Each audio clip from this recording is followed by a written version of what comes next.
Ian, obviously all the talk, recently was all the reshuffling of the lineup and all the short notice and all that. But now that it's all settled in, it's fight week. I feel like a lot of people are dialing in on this fight. Is it feeling like a big moment and a big fight for you? Absolutely, yeah, 100%. I've said it, like, I'm doing stuff differently in this game. I'm undefeated, I'm 26 years of age, and I'm putting on a show every time I go out there. My striking skill set is unbelievable, and I feel like the more I compete, the more I fight, the more people are going to see just how good I am, and that's something that excites me. This has not been a tense build-up, right? I mean, you've been quite kind of reserved. Was that by design, or was it just the way you were feeling at the time? No, it was absolutely a conscious decision. I wanted to really strip back all of the kind of rushing feeling and really be present in the day, really be present with my family, my friends, my team. I played a lot of golf this time to just really take myself out of the hard work of training and that mental grind, because for me, if I want to be a champion, live that championship lifestyle. And that championship lifestyle isn't just grind. It's enjoy every day. It's enjoy the people you live with. It's enjoy the people you train and travel the world with. And I feel like I'm a better human when I have time to myself to be present, away from social media, go play some golf that I love and adore. And then I come back and I hit the ground running Monday morning, and I go away again on Friday night. I play some more golf because that makes me happy. And a happy me is a dangerous me. Can you talk about the inspiration of the T-shirt? Is it worried about, putting out some bad karma, or is it manifesting things? Have you seen every bit of merch I've ever released before any fight? It's always, I've won this fight, we're thinking about the next one. Look, it's the tally T, it's 15-0. This is meant to be me and Conor representing Ireland on the biggest stage. This is what I'm doing. I am representing my country on the biggest platform that I can possibly do it on. And I've already taken out MVP in my mind. I know how good I am, I know how elite I am. And it's just good time for me to go out there Saturday night and prove it. I wouldn't say the MVP was here earlier talking trash, but he wasn't the most respectful about you as a person. Cool. Are you expecting antics, press conference, face-offs? Are you expecting things to get a little tense? No. No. What's he going to do? You're going to fight on Saturday either way, right? That's the way I approach it. Regardless of what he says, regardless of what he does, Saturday night we get locked into an octagon together. So for me, like I said, being present, enjoying the moment, enjoying the fans at ceremonial weigh-ins, enjoying the fans at the press conference, and that energy that you can soak up and then use to go out there and reach a different level on Saturday night, that's what I'm here for. I'm here to put on a show. Last thing for me, I know the ultimate goal is world champion, but what do you think this fight proves? What does it prove to people? And are you worried at all that you win this fight and people just go, that was just the Bellator guy. He was never that good to begin with? That's part of the reason why I'm not excited about this. Here's the way I've been putting it all week. Is MVP very talented? Absolutely. I don't think there's anyone that would say he isn't very talented at what he does. I respect his game and his skill set. You have to, otherwise you're being an idiot. Do I think I'm better than him? 100 million%. Like, I know I am. My intelligence, my IQ, everything that I do, I just know I'm better than him. But he's had one win in the UFC. One win in the UFC. He's ranked 13 in the world. He hasn't dominated in the UFC for so long. He has been built up by Bellator against people he was meant to beat. And he went out and beat them. He put on shows against people he was supposed to put on shows. That was a great business decision from him and Bellator to build his brand. But he's here now, and he's fighting someone 11 years younger. He's fighting someone who's faster, far more talent than he has ever been or ever will be. And I'm telling you, on Saturday night, the world is going to see just how fucking good I am. Ian, going off that, kind of the Bellator side, he had said in here too that if this fight happened in Bellator, everyone would be saying he's fighting a can. Mate,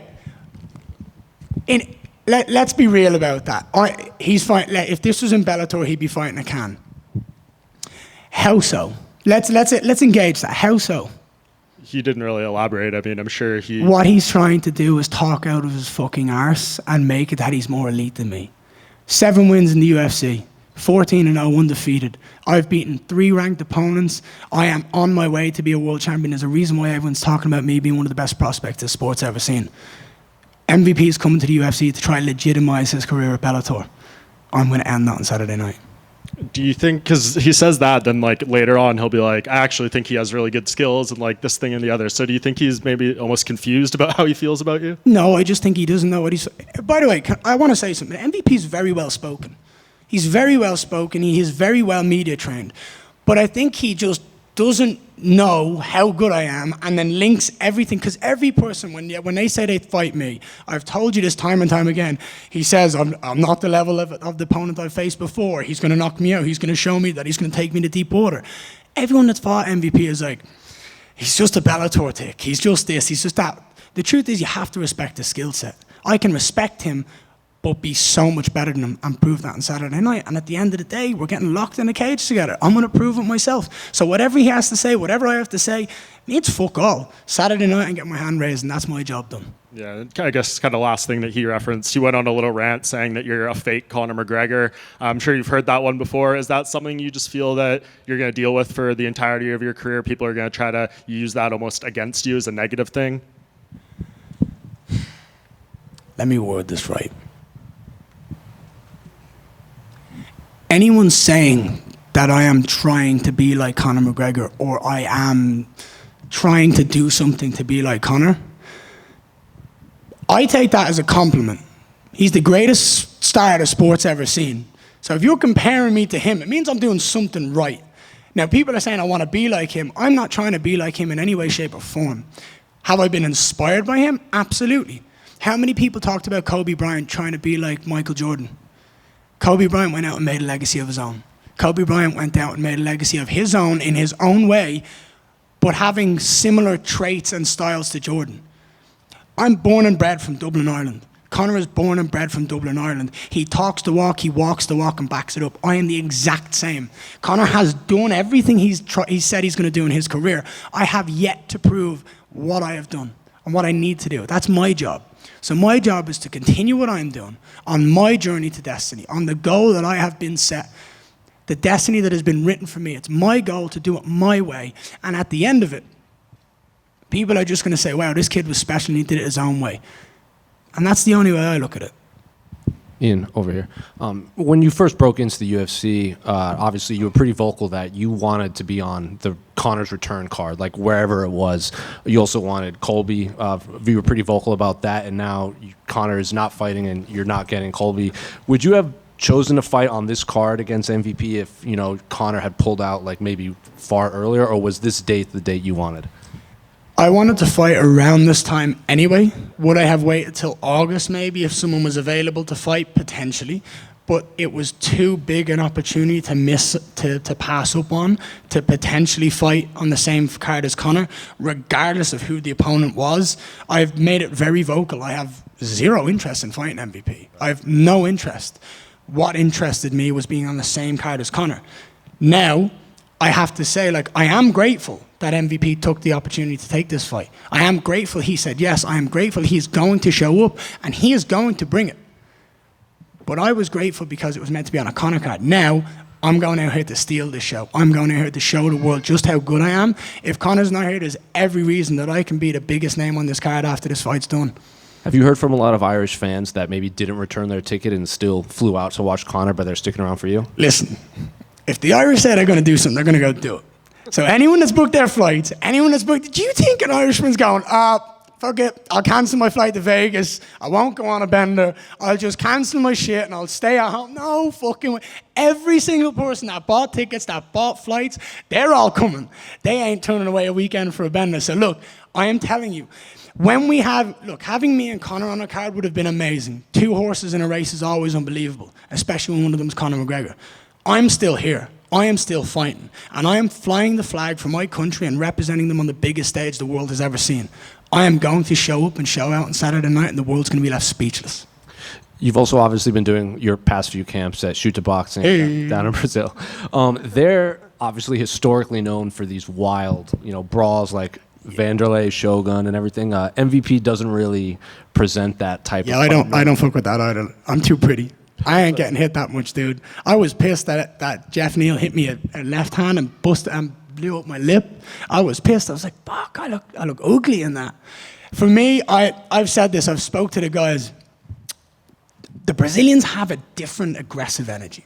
And when you look at Shogun, you look at Vanderlei, you look at all of the guys that came. There was one outlier, and it was Anderson Silva.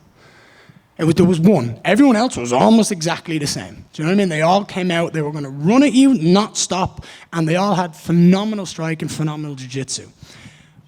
I have traveled the world and learned from some of the best coaches and teammates and fighters on the planet. I'm a sponge. I am basing myself out of my home now and Shootbox, but I will continue to travel the world because I believe I can evolve and grow and change this game from an athlete point of view by learning and having this knowledge. So I will take from Shootbox what I believe is elite and high and the best for me to add to my game, but I will not copy any one style on the planet. I will mold it and I will make it my own and I will become elite, and that's why I'll be one of the greatest to ever live. What's it like sparring down there? Okay, now I tell you what, dude, there's a guy fighting on Contender Series on August 22nd or 26th. His name is Marco Tulliu. When I tell you he is one of the most frightening guys to stand across from, it's like I've head kicked him clean in the head and he ends up closer to me after the head kick. I don't know how it's possible. He just eats it, comes in, and I'm like, oh, fuck, this is going to be a horrible 5 minutes. So I watch out for him. He's a huge name. I guarantee he's already won on Contender Series, but he's absolutely going to go out here and get his UFC contract, and I'm telling you, he's going to be a star. His fight style is unbelievable. And just last one for me. Can I get your thoughts on the main event between Yuri and Alex? You want me to break it down? The floor is yours. Right. So I think we all understand how special Peloton is and the power he possesses. When you have that power, fights are just easy because you hit someone and they're out. I think Yuri needs to go out there and he needs to kick. He needs to kick to the body and he needs to kick to the head because Peloton has this lower guard because he likes to feint and lunge in with that left hook and be aggressive with that right hand. If Yuri kicks more to the hands and kicks more to the head, it means Peloton has to shut down. And that's the right style if you're Yuri Prochazka to have success. You need to put him in a box and make him open up. It's a lot harder said than done though, right? That's the way I would look at it if I was Yuri. Obviously, you could try to take him down, but I don't think that's how the fight's going to go.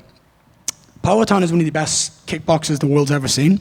He has power for days, and he has technique. His calf kicks are unbelievable. His left hook is just dynamite. I really feel like he's awkward for everyone because of that.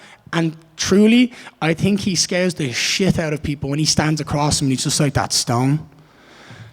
I just think it's such a tough fight for everyone in the division that he's going to win this one by a spectacular knockout.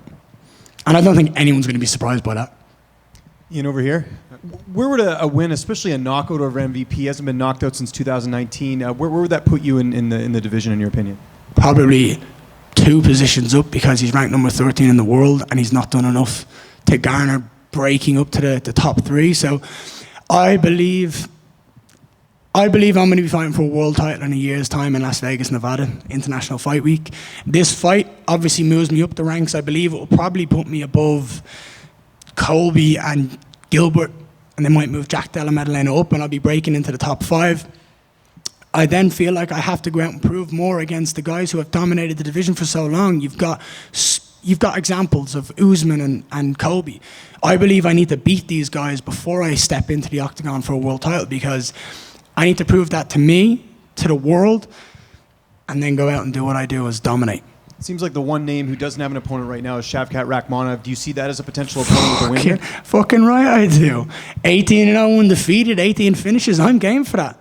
I do believe that after Leon and Bilal, he's going to be fighting for the world title. I think he makes the most sense to be next. So me sitting here saying I'm going to fight him next doesn't make sense in my mind. But absolutely, that's a fight that's going to happen down the line. I think both me and him stylistically match up well. We sparred together. I mean, I've shared the cage with him in Killcliff, down training with Henry Hoof. I've sparred with him. I've learned with him. We've spoke. You know what I mean? He's a phenomenal fighter in every aspect of the game. I have nothing but respect for him. And to go out there and take his O and him to try to take my O, that's going to be a fight. I would love to do that for a world title. I would love him to get the world title and then for me and him to fight and take his O and take the belt. Ian, right here down the middle. What's up, pal? How are you? It's always good to see you again. It is great to see you, man. I have a question. With Shootbox, is the reason you guys such a great fit because you're already blonde and you don't have to bleach your hair? I've been telling them they all dye their hair blonde so they can have striking like me. That's what I keep telling them. And they all get annoyed. They're like, no, we did this for you. I'm like, yeah, all right, whatever. You guys see my striking and you said we should dye our hair like him. Now, I feel like I have a very family-orientated lifestyle. I have a very passionate, caring emotion about me. And every single person that walks through that door has a very similar feeling. They have so much care. They love their training partners so much that they're all there to help them no matter what they're doing. I feel like they are just different. They are just different and their energy is amazing, and it's a pleasure and an honor to be a part of Shoot the Box as a team. To anyone at Shoot the Box who's listening, ci amo famiglia, ti amo junto. I thought it was a crime that while the fans in Dublin were excited for Conor and Mike to get a press conference, that they didn't add you and MVP to the presser announcement. Is that what needs to happen when they rebook it?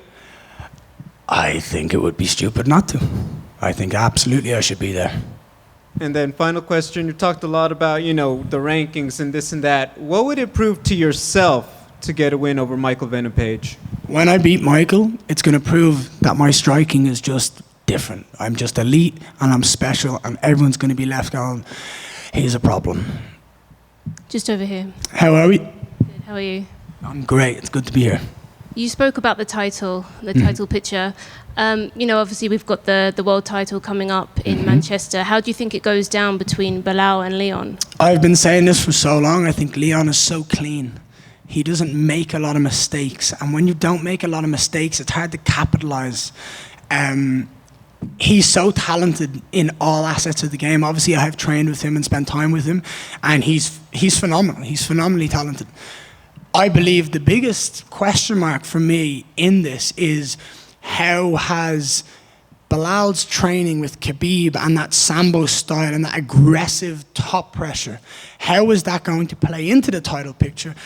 If he gets him down, can he dominate and have that beautiful, beautiful onslaught of aggression that we've seen from the people like Khabib and Islam and Umar and Usman that they have, because it's sensational. So for me, I think it's going to be a Leon Edwards 25-minute decision. I think he's going to dominate and just try calculatedly decipher and decode Belal's game. It's up to Belal to bring the dog out. And in terms of your fight with MVP, he has a very unique style. So how do you prepare for someone like him? If you try prepare for anyone else on the planet, you are going to fail, because you're going to spend so much time focusing on someone else's game. You are going to lose out on growth. Obviously, I assess and stylistically go, this and this and this will make sense to add to my game. But focusing on myself to become the best athlete I can be and the best fighter I can be is always plan A. Understanding what's going to work and what's going to be utilized in the fight, absolutely important. But focusing on entirely growing myself as a fighter, from cardio to strength and conditioning to speed to nutrition to striking to grappling to wrestling, and really just honing it all in, that's how you become one of the greatest of all time. We've seen GSP, we've seen John Jones. They don't have holes, and that's the main thing. If you want to be in that conversation, you need to be unbelievable in every asset of the game. And talking about holes and his game, his style, how would you break down his style? Because he has his hands down a lot. What kind of openings do you see? The hands down is so that you don't see the shots coming. A lot of people don't have a very good peripheral vision, especially when we're all doing this nowadays. We're all sitting here looking at our phones and swiping. It's hard to see so far. Another reason why when I go play golf, I don't have my phone. I'm looking so far. I can see a ball 350 yards away. I'm like, there it is. It's practicing. It's using your eyes. It's using the muscles that you see. It's everything. And for me, my eyes and my intelligence are the biggest thing that I have. My fight IQ is unmatched, I believe. And again, I have to prove that. So for me, I'll go in there and I'll just go off the cuff, see what happens, see what shots are there, and take advantage of them. And when you look at the fight in your mind, how do you see it playing out? I think he's going to be very patient and cautious. I use the example of MVP versus Douglas Lima, where in this where he went out, and in the first 2.5 minutes, it was a lot of feinting, a lot of moving, a lot of trying to get Douglas to open up or throw and respond. He only threw 2 shots. And I think he's going to respect me, and I think he's going to understand how talented I am, and he is going to come out with a similar style to that. And if he doesn't, I'm going to finish him even faster. Thank you. Yeah. Ian, just 2 quick ones. Just 2 quick ones. How was that tan out in Brazil? Did you go eat in Brazil? It was good. Yeah, it was good, right? It's different. It was good. So just going back to the fake Conor McGregor comments, he kind of expanded on it a little bit. He said he's the fake Conor McGregor. He's the BBL version. He called you BBL Gary. So do you have a nickname for MVP? Dead. Simple enough. Mm-hmm. And Kevin Holland actually spoke about his fight with him. And he said they talked afterward after the fight was over. And at his last fight, he was asked about it. He said, "What did you say to him?" He said, "Did he tell you guys?" No. He said he was kind of greasy, right?